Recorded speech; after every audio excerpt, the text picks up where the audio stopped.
Hi! So, Dynamite was like 2 days ago. I'm sorry I'm late. I had stuff going on, and I was making the match of the Wrestlers of the Year video, which should be out by today. So, keep an eye out for that, I guess. But I'm sorry I'm late, but I did watch Dynamite live. Most of it anyway. I fell asleep watching it with my friends as a fool. But good episode, and I know it's late, but let's go through the recap, because I don't want to miss that shit. So, the show opened up with Samoa Joe backstage, calling out Hangman, saying, Hangman, me and you've got unfinished business, but I've got a title match me and the Ops have got to prepare for on Saturday on Collision.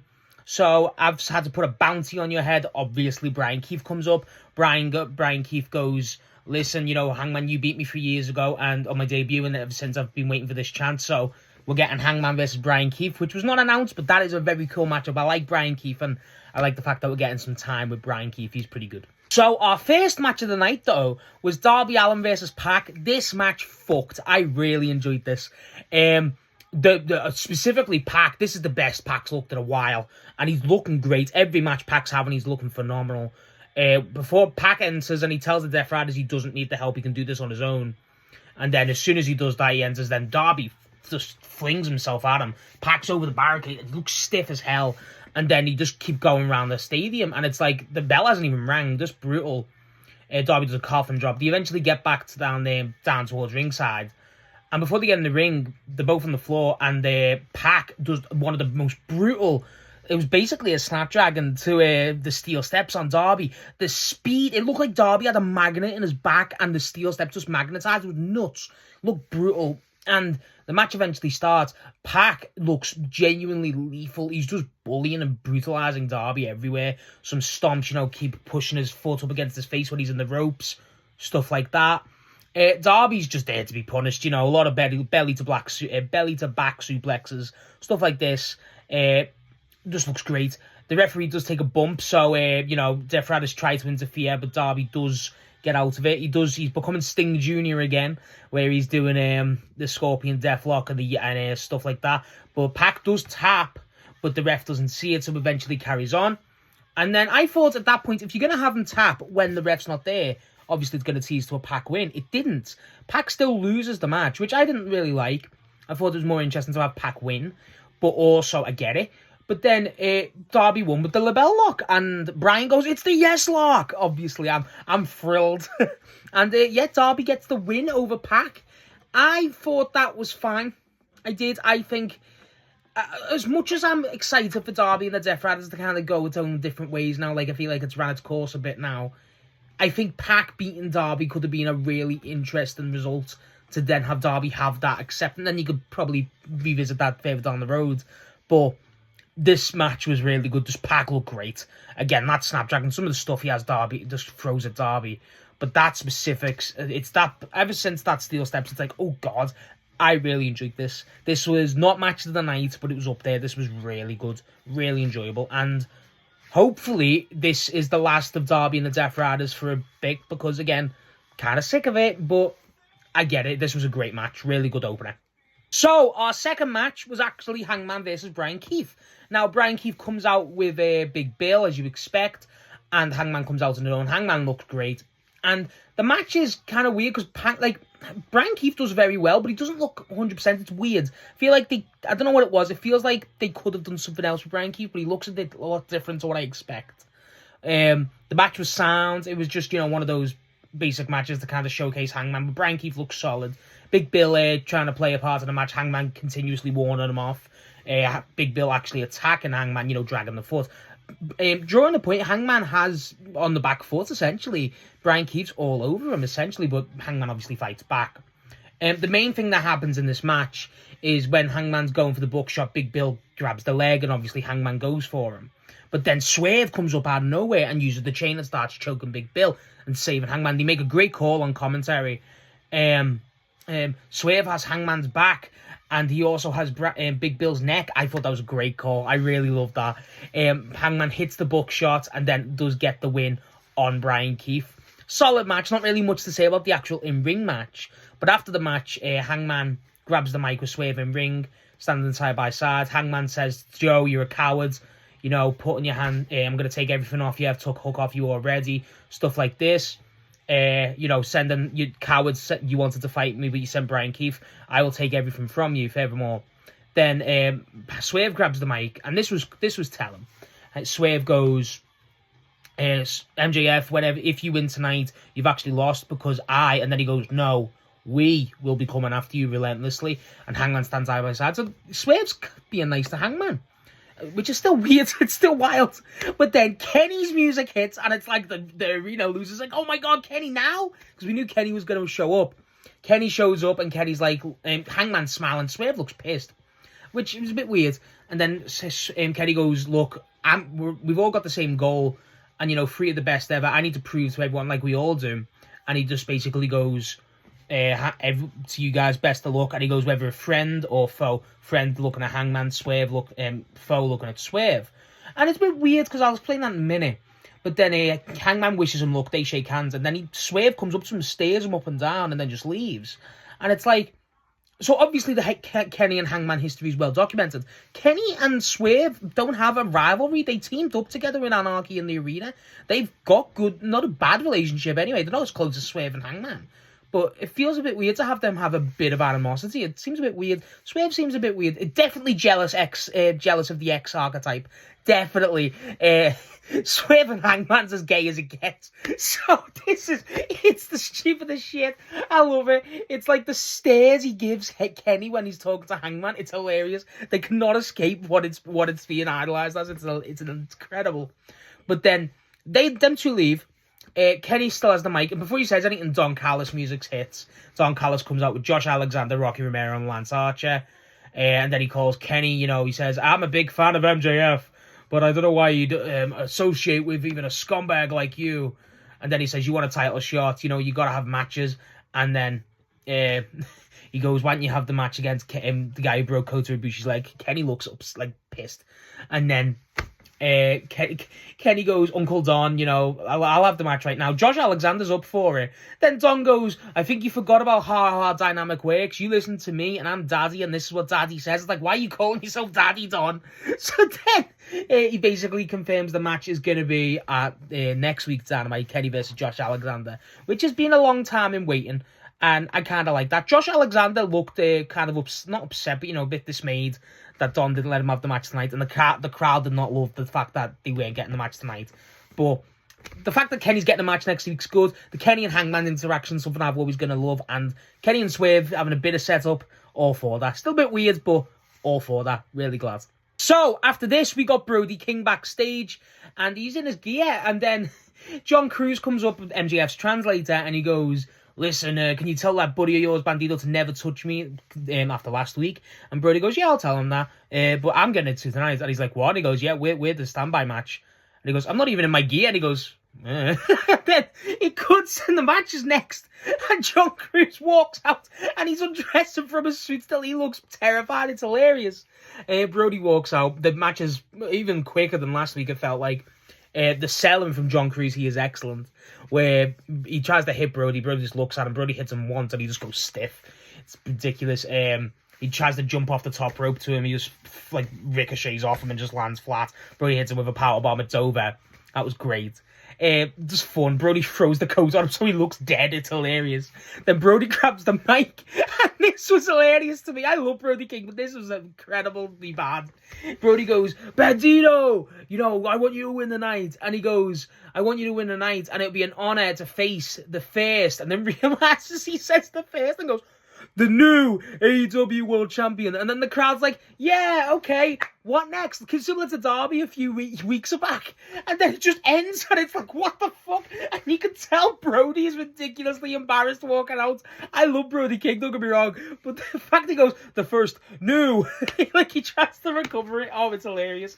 I feel bad laughing, but it tickled me like fuck. I love that. I love Brody, but... oh, God. It's very rare. I like Brody on the mic, too. He's not like a guy who can't speak, so I was kind of surprised, but that tickled me. After that was we got a small little hype package for MJF versus Bandito tonight. Again, I was hyped for this match. And then after that, we got our 4-way tag for a title shot at FTR, which was the Young Bucks, Jet Speed, the Gates of Agony, And the new tag team of Mark Davis and Jake something, or now known as Jake Doyle. Don't know why they've changed the name. Jake something's well better. But this match was typical Young Bucks match. There was a lot of dynamic. It was mainly the Bucks and Jet Speed teaming up to take out the heels, GOA, and obviously Jake something and Mark Davis. Don and Ricochet is on the commentary. Ricochet on commentary, he is hilarious. But as a match, it was very sequence-based. There was not that much to say. Toa Leone is just a demon. Jesus Christ, you've got to push that guy to the moon. He's so good. But the main thing is, it was kind of hard because there's such a difference in style between the Bucks and Jet Speed and obviously GOA and Davis and Doyle. Because they're so big and weighty. So when it was those two teams, Davis and Doyle against the GOA, it was phenomenal. When it was the Bucks against Jet Speed, that was phenomenal. But because they were both heels and faces, accompanying each other, kind of very rarely got that. But the Bucks look great, as expected. Jet Speed took a lot of the bumps here. It's got a lot frantic. I think this match gone on a tiny bit too long, but whatever. Typical Bucks 4-way tag chaos match, to be honest. GOA look really good. I think GOA looked the best, as expected, but Toa Leone, Jesus, there's a point where he gets both Bucks on his back of his shoulders, and then Speedball jumps up, does the knees to the back of him, making Toa Leone collapse, and then Kevin Knight does the UFO. That was really good. The match gets to the end where they're about to get the pin on one of the GOA. I think it was Jet Speed. And yeah, it was Speedball. And then Ricochet grabs the ref, and then, whatever. And then they come out to attack him. And then when he gets attacked, Jack Perry comes out of nowhere, hits Ricochet. Then he gets dragged out. So then the GOA are out. Speedball's out. And then it's the Bucks on the other side, I think. I think they try to help Jack. I forget what it was. And then Davis and Doyle are still there. And Davis and Doyle get the pin on Kevin Knight. Now, I thought that was a great choice to win. I also think it should have been GOA, but I said this the other day on the predictions, where if GOA win, they have to win the titles for me. You can't deny them no more, so I'm a big fan of GOA. But then, continuing that, FTR come out with Stokely still in the fucking wheelchair, and he's just smiling his head off how he kills me. And then they start, they don't even say nothing, Dax and Cash put the belts up. I love the presentation of Davis and Doyle. He looks just like rabid twins, and I love it. They're still going, like screaming basically at Cash and Dax. They start like a shit little brawl. That was arse. And then they basically get ragged away. Stokely's still in the wheelchair, and then that was it, really. It was fine. The ending was fine. The match went on a bit too long, but it's kind of hard to break down because it is so chaotic. But it was enjoyable enough. It wasn't the most enjoyable match. It was definitely the crux of the night, I'll say that. But I've got no problem with that. All the tag teams are good. I just feel like this felt more like a 4v4 rather than a 2v2v2v2. So it was a bit weird, but still fun, still experience, and I'm never going to complain about... I know people don't love having Young Bucks matches because they do seem quite repetitive, but I like that quality, so I'm never going to complain about that. Solid match. So after this, we got Skyflight backstage, all of them, including Christopher Daniels. And then Christopher Daniels goes Zeta Steel, and Zeta Steel, I think that's the girl's name, she's calling out Marina Shafir because them two have a history, and it took Gail, so they want a match. Then Skyflight are going on about Top Flight, Dante Martin specifically, are speaking about on Collision, Don Callis' family, and then specifically they speak about Kyle Fletcher. And it's like, Kyle Fletcher will dog walk you. What do you want about trying to call these people out? They're just calling everyone else. Basically saying they're on Collision. Again, give Dante Martin a singles push at this point because he's the only one in the group that I give a damn about. But, Scorpio Sky tries to speak, clicks, and that's it. Fine. Christopher Daniels just looks like a soy jack going, Zeta Steel! That was funny as hell. But, yeah, it's just basically calling people out for Collision. Main thing was Marina. After this, though, we got the Cosmic Babes of Wrath, Willow, Stat, and Harley versus the Triangle of Madness, Julia, Sky Blue, and Tekla. Now, I will say, Tekla is the only one of that group that I think intrigues me. As much as I like Sky Blue, I just think she needs to leave the group, not the company, God. But Julia Hart, I can't get into no more. But I will say, when the match gets going, it doesn't really grab you unless it is the small sequences of either Tekla versus Willow or Tekla versus Stat. Truly, that's it. It's the only time the match really grabs you. Tekla is so good. She's so good. The presentation, the cockiness of her is so well presented here. I will say Harley has like purple in a like big massive braid today on that match. So I thought it was Billy Starks at first glance, because I was watching this live. Up to this point I fell asleep, but I watched it and I thought, is that Billy Starks? I was like, what the fuck? But that's how tired I was, like at 2 a.m. But then yeah, so the match was fine. When it was Stat and Tekla, it was excellent, I will say. Even Willow and Tekla was good, but Stat versus Tekla fucked. I really enjoyed that. And then the Babes of Wrath kind of, Harley's getting obviously a lot of the beating, but when it is the Babes of Wrath tag team and Willow carrying Harley, essentially, that's what I like. Tekla gets the pin as I predicted, obvious call.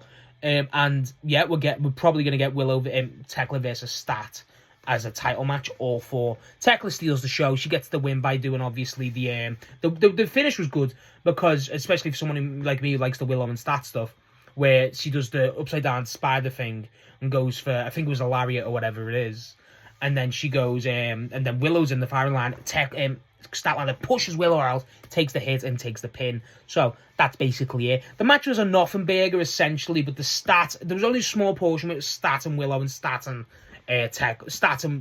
Willow versus Tekla. So that was the only bit that really intrigued.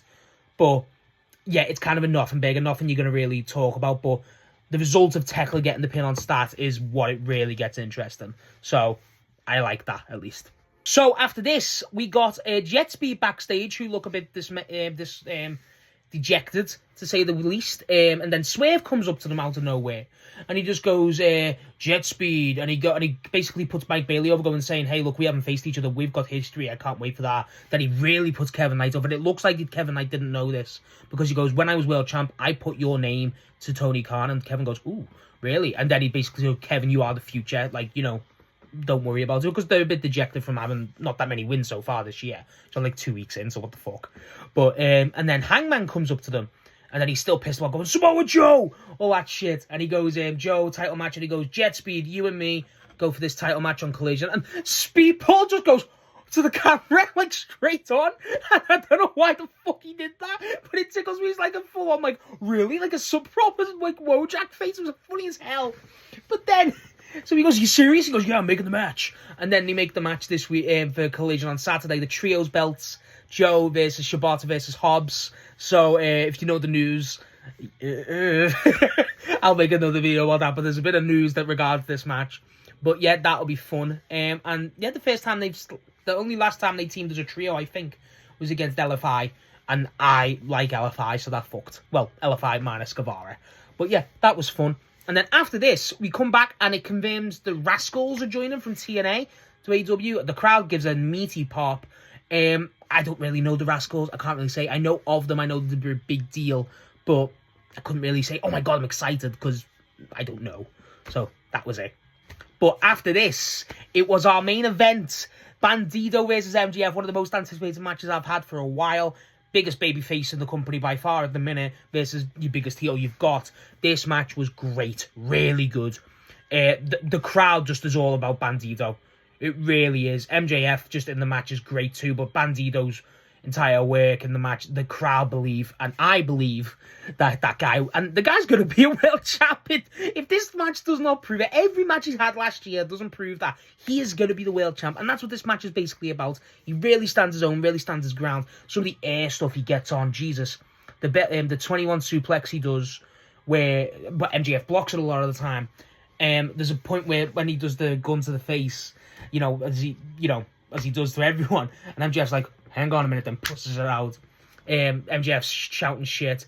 Like, there's a bit where he does, with the dodge and stuff like that, and MJF's standing over him, he goes, dumbass! And then he just smacks MJF.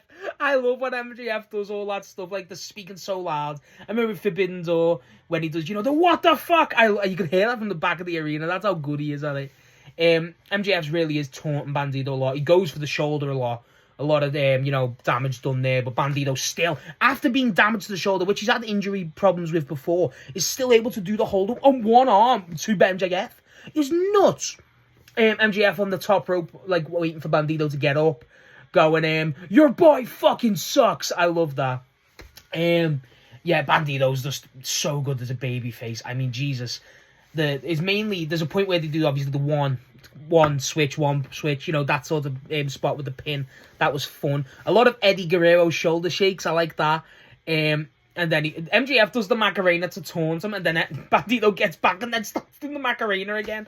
Which, everyone loves the Macarena with Bandito, except for Brody King.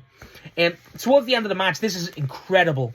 MJF goes out, and he's trying to dodge Bandito, and he's outside the ring, and he goes behind the barricade, so into the fans, and goes, "That's it, that's done, I don't want to have no more part." Bandito goes up and goes to the top rope in the ring. And the crowd rides with him as he rises. It's such an incredible visual. And he jumps from the top rope, is that the top turnbuckle, to outside of the ring. The air he gets, Jesus, the guy is incredible. Too good. And he feels the crowd. Even at the start, he's going, "Me?" It's like, "Yes, you're going to win the title one day. Stop this now. We need to, it's too good." And the guy is incredible. Towards the end, the match is so good. It's not like a 5-star, it's not, but it's such a great example of how good Bandito is. And in an MJF match, he's good at getting that out of people, but Bandito's such a good babyface anyway, so it just feels like it's that as 11. The crowd believes, truly. And then the match, towards the end, so Bandito gets a pin, and then MJF obviously kicks out, and then he gets an armbar on Bandito, and then a bell lock himself, the S-lock, essentially. And then, Bandito won't tap. And I think he looks like to do the middle finger instead of doing the no. He does the no and then switches it to a middle finger. But he can't do it to MJF's face, which was a bit mad one. But he doesn't tap, and Bandito eventually fades, which MJF obviously retains. Not a shock, but the match was great. So I love this after the match a lot, where after the match, MJF's sitting and he gets the mic, completely blown out. And he goes, "Bandito, all these people going into this match said you were going to be a world champ." And I laughed. And then he puts him over completely, and it's so sick to see. Where he goes, and I laughed, but after that, it's clear you are going to be a world champion. He goes, "Bandito, you are going to be a world champion in All Elite Wrestling." And it's the crowd love it, and then he goes, "So it pains me to do this." And then he starts attacking Bandito, and obviously MJF's history with luchadors, specifically Mr. Cobby does "I'm going to rip the mask off," and goes to rip Bandito's mask off. Then Brody obviously makes the save, and scares him off. Now, there's a bit where the bottom of Bandito's face flashes through, but, the mask doesn't come off, thank God. And then, this is where my heart was genuinely in my mouth. This is the scariest shit ever. Where the match is at the end, and there's a minute left, or 2 minutes left of the broadcast. And Bandito and Brody are hugging, and I'm like, I swear to God, if this man turns heel, I don't want it. And it's going to happen eventually, and I'm really not ready for it. But it's gonna happen. It doesn't. Thank the Lord. They embracing that. It's they're very much doing a Ciampa and Gargano-esque thing with it. It feels like, but it's really good, and that's how the show ends. I really enjoyed Dynamite. I really did. I thought it wasn't the most overloaded Dynamite. There was one match that basically meted out. It was bigger essentially, and the party was massive, and that was the 4-way tag. But the last match and the first match bookended it perfectly. It was really good. Not that many backstage promos, which is good, because we do get sometimes a lot of them, which can be a bit overloading. But it was fine. Again, the Bandito and MJF is the match of the night, easily. Get me back. Bandito, this cannot be his last title match, because he has to be world champ. Even MJF saying it has to happen. I assume we're going to get Brody and Max next. That'll be fun. I always enjoy that. And honestly, the way Brody's been presented, that'll be excellent too. So, this Dynamite was really good. Really good. And it sets a lot up. Really does. I was surprised that we didn't get a lot more. I thought we were going to get another women's match, but a three-way with all of the gold in AEW's women's division with the Cosmic Babes of Wrath. You're not going to. But, yeah, I guess. But this Dynamite was good. And again, those two matches, the Darby and Pac match specifically, and MJF Bandito, obviously, really good. I hope we get MJF versus Bandito again, because I feel like that could be a really good title feud. Even if it's not the men's world title, it could be another title, or just a feud. That could fuck. So I feel like that could be a future thing we can revisit for a while. Because I like MJF stuff with luchadors, and again, biggest babyface, biggest heel. Just makes sense. So yeah, that was Dynamite this week. Sorry for the delay on it. I know it's only a day, but I pride myself on it. So yeah, what did you think of Dynamite? What do you think of MJF versus Bandito? And my main question going off it is, when does Bandito win that belt? Because it's not an if now, it's a when. And Jesus Christ, I love that man.